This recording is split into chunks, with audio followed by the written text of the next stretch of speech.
중단되는 상황이었습니다. 톡톡 튀는 매일 정보 톡튜브.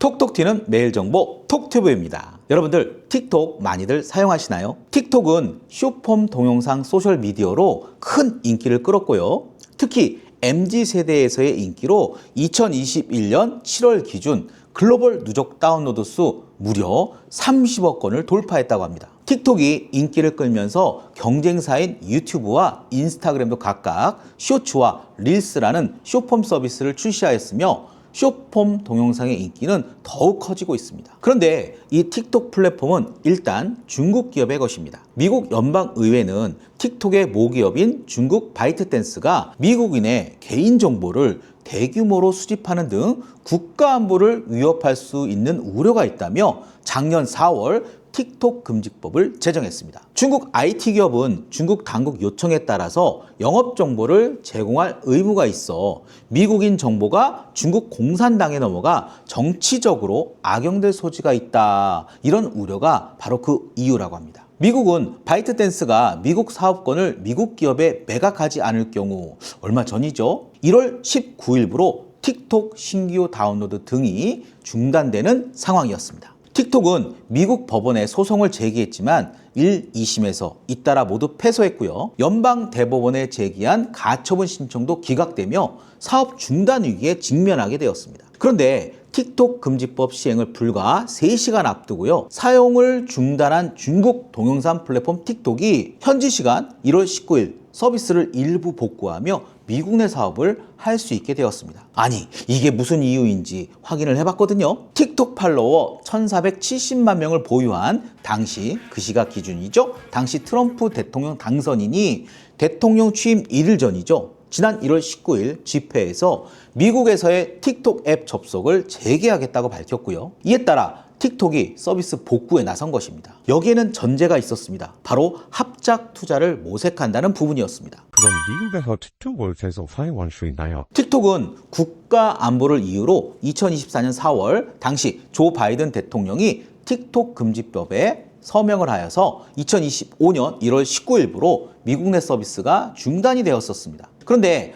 앞서 말씀드린 것처럼 당시 트럼프 대통령 당선인의 발언으로 일부 서비스 복구를 시작한 것입니다. 지난 1월 20일 트럼프 대통령 취임식이 있었고 현재 기준 미국 내 앱스토어에서의 틱톡 다운로드는 제한되어 있는 상태입니다. 그러나 트럼프 대통령의 의지가 명확하기에 조만간 틱톡 사용을 위한 해결책을 찾고 그 결과로 틱톡 사용이 가능할 것으로 보입니다. 트럼프 당선인이 이런 결정을 한 이유는 무엇인가요? 제가 당사자가 아니기 때문에 정확히는 말씀드리기 어렵지만 몇 가지로 유추를 해보자면 다음과 같습니다. 트럼프 대통령은 사업가라고 생각합니다. 미국 내 틱톡 사용자는 1억 7천만 명이나 됩니다. 미국이 합작 투자를 하여 50%의 틱톡 지분을 갖고자 하는데 이렇게 되면 상당한 비즈니스 모델과 수익을 창출할 수 있을 것입니다. 그리고 틱톡 사용자는 대부분이 젊은 유권자들입니다. 실제로 지난 대통령 선거에서 유권자들의 지지 확보에 틱톡이 큰 도움이 되었다고 했습니다.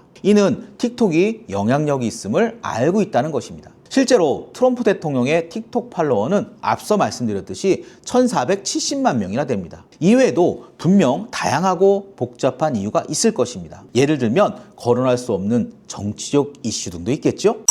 틱톡의 영향력이 그렇게 강력한가요? 아주 단순하게 생각해보면 틱톡은 SNS 중 하나이고 소셜미디어 플랫폼입니다. 짧은 동영상을 통해 콘텐츠를 공유하고 소비하려는 사용자들이 늘면서 틱톡의 글로벌 확산이 활발해졌습니다. 틱톡은 2016년 9월 첫 출시 후 5년 만인 2021년에 전 세계에 10억 명이 사용하는 글로벌 인기 앱이 되었습니다. 2024년 월간 활성 사용자 수라고 하죠. MAU를 추정해보면 약 15억 8,200만 명이나 된다고 합니다. 그리고 미국에서의 사용자는 대략 1억 7천만 명이기 때문에 당연히 그 영향력은 막강하다고 할 수 있습니다. 틱톡은 실제로 문화적, 사회적 이벤트를 주도하고 트렌드를 선도하는 역할을 하고 있으며 많은 기업들에게는 마케팅 플랫폼으로서의 경제적 영향력을 그리고 정치적 메시지나 사회적 이슈를 빠르게 전파하는 역할과 그에 더하는 영향력을 보이고 있습니다.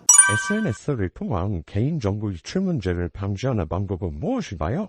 이 부분은 나 스스로가 지켜야 하는 가장 기본인 것 같습니다. 일반적이면서 당연한 내용으로 설명을 드려보겠습니다. 첫째, 개인정보 설정 확인. SNS의 계정의 개인정보 설정을 주기적으로 확인하고 불필요한 정보는 공개하지 않도록 설정하는 것이 필요합니다. 둘째, 암호 강화. 강력한 암호를 사용하고 정기적으로 암호를 변경하시기 바랍니다. 가능하면 2단계 인증을 사용하시기 바라며 유추가 가능한 암호는 절대 사용하지 않는 것이 좋습니다. 셋째, 프라이버시 설정 사용. 개인정보 보호를 위해서 SNS의 프라이버시 설정을 활용해 보세요. 예를 들어 친구 요청을 제한한다거나 공개된 포스트를 제한할 수도 있습니다. 넷째, 정보 공유 주의. 개인정보를 포함한 정보를 공유하지 않도록 주의하시기 바랍니다. 예를 들면 생일, 주소, 연락처 등은 가급적 공개하지 않는 것이 좋습니다. 다섯째, 알림 설정. SNS에서 개인정보 관련 알림을 받을 수 있도록 설정해 보시기 바랍니다. 이를 통해 빠르게 개인정보 유출 가능성을 감지할 수 있습니다. 여섯째, 악성 소프트웨어 방지. 악성 소프트웨어나 피싱 프로그램을 피하기 위해서는 안전한 브라우저와 소프트웨어를 사용하셔야 합니다. 오늘은 글로벌 소식인 틱톡 미국 사업 재개에 대해서 알아봤습니다. 톡톡 튀는 매일 정보 톡튜브. 톡튜브는 매일 여러분들을 찾아갑니다. 구독과 좋아요를 꾹 눌러주세요. 자, 여러분 오늘도 톡튜브 하세요.